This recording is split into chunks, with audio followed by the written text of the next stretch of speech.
गोश्त के लिए यहाँ पे 2 अदद दरमियाने प्याज को मोटे मोटे हिस्सों में काट लिया है। साथ ही 3 से 4 हरी मिर्चें ले लें और 5 से 6 लहसुन के जवे।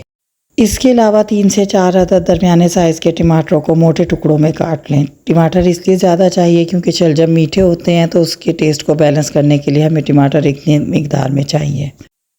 6-7 साबुत गोल लाल मिर्च, 1 दालचीनी का बड़ा टुकड़ा, 1 बादियान का फूल, 1 चम्मच सफ़ेद ज़ीरा, सब्ज़ इलायची 3 अदद, 2 अदद बड़ी इलायची और लौंग काली मिर्चें थोड़ी सी। यहाँ पर आधा किलो गोश्त लिया है। इसके अंदर ये सारी चीज़ें ऐड कर देंगे। गरम मसाला जो कि अभी मैंने आपको दिखाया है, साबुत मिर्चें, उसके अलावा प्याज, हरी मिर्चें, टमाटर, लहसुन के जवे, सारी चीज़ें हम गोश्त के साथ ऐड कर देंगे। साथ ही खुश्क मसालों में डालेंगे 1 चमची नमक, आधी चमची से कुछ ज़्यादा पिसी हुई लाल मिर्च, क्योंकि ऑलरेडी हमने इसमें साबुत मिर्च भी डाली है, 1/4 चमची हल्दी और 1 चम्मच पिसा हुआ धनिया। बस इसमें इस हिसाब से पानी डालें कि ये गोश्त गल जाए। पानी डालकर हम इसे वेट लगाएंगे और उसके बाद अभी गोश्त पूरी तरह ना गले तो आप वेट खोल लें, क्योंकि हमने इसमें शलजम ऐड करने हैं।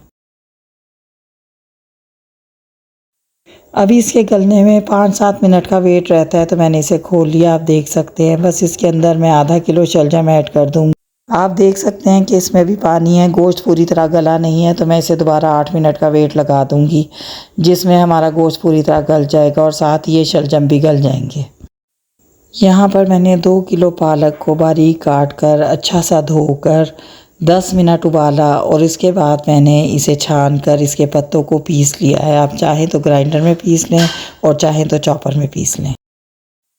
यहाँ पर शलजम गल चुका है, गोश्त भी हमारा गल गया है, पानी इसमें कम रह गया है। हम देखेंगे कि पानी थोड़ा और कम हो जाए तो फिर हम इसके अंदर ऑयल डालकर, तकरीबन 1 कप ऑयल इसके अंदर जाएगा, हम इसे भून लेंगे। भूनने के दौरान जो इसके अंदर प्याज, टमाटर, लहसुन है वो बेहतरीन से मसाले में बदल जाएंगे। एक गाढ़ा सा मसाला भूनने के दौरान तैयार हो जाएगा। मैंने इसको एक बड़े बर्तन में शिफ्ट कर दिया है, क्योंकि अब हमने इसके अंदर भूनने के बाद पालक ऐड करना है। तो फिर कुकर का साइज़ हमारे लिहाज से बहुत छोटा था। आप ये देख रहे हैं कि ऑयल अलग होना शुरू हो गया है, तो बस इस मौके पर मैं इसके अंदर पालक ऐड कर दूंगी। यहाँ पर मैंने 2 किलो पालक का इस्तेमाल किया। आप अगर चाहें तो 1 किलो कर सकते हैं या चाहें तो 1.5 किलो। अब हम इंतज़ार करेंगे कि पालक का पानी खुश्क हो जाए। आप देख सकते हैं कि इसका पानी खुश्क हो गया है और भूनने के दौरान में इसी वजह से इसका कलर भी चेंज हो गया है। जो पालक का ब्राइट कलर था अब वो तकरीबन डार्क हो गया है। हम इसको उस वक्त तक भूनेंगे जब तक कि इसमें ऑयल अलग हो जाए। इस दौरान इसके अंदर ये 2 चम्मच कसूरी मेथी ऐड करेंगे, जो कि मैंने पानी में भिगो दी थी, और साथ ही इसमें हरी मिर्चें और बारीक कटा हुआ अदरक। बस इसको मज़ीद कुछ देर भूनेंगे।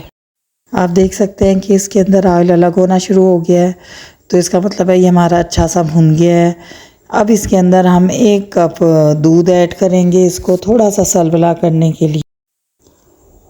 इसको हम ढक्कन ढककर या इसी तरह आप थोड़ी देर पकने के लिए रख दें, तकरीबन 3 से 4 मिनट के दूध इसके अंदर अच्छा सा मिक्स हो जाए। अगर आप यहाँ फ्रेश मिल्क आता है और आपके पास थोड़ी मलाई है तो उसे भी फेंट कर इसके अंदर शामिल कर दें। 5 मिनट के बाद चूल्हा बंद कर दें और यहाँ हम इसको बघार देंगे 3-4 चम्मच ऑयल में 1 चम्मच ज़ीरा डालकर। बस ये बघार देने के बाद इसको कुछ देर के लिए ढककर रख दें, इसका ऑयल अलग हो जाएगा और ये हमारा मज़ेदार सा शलजम पालक गोश्त तैयार है। लेकिन इसका टेस्ट आमतौर पर बनने वाले शलजम पालक गोश्त से टोटली डिफरेंट है। इसका जायका मलाई की तरह मुंह में घुलेगा। तो आप हमारी इस रेसिपी से शलजम पालक गोश्त बनाएं और अगर आपको दाद मिले तो हमारे चैनल को सब्सक्राइब कर दें। वीडियो को लाइक शेयर करना मत भूलें। मिलते हैं एक नई वीडियो में। अल्लाह हाफिज़।